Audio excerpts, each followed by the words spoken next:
Hello, in front of me I've got FC26. In this video I'll show you how to adjust right hand switching mode.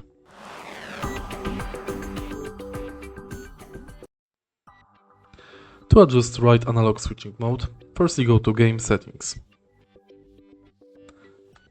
Enter Switching, and here you can select right stick switching mode between Adaptive, Classic and Player Rotation.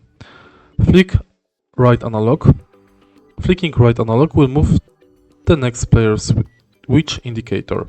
However, this will not switch the player. To switch the player, press L1.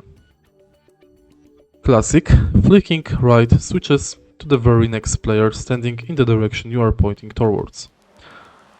Adaptive, holding right for longer will switch to more distance player as soon as you release it.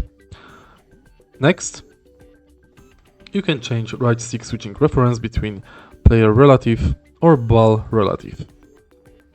In the end, you can adjust switching sensitivity, change next player switching mode,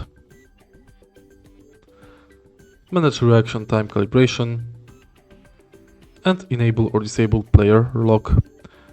If you find this video helpful, please leave like, comment and subscribe.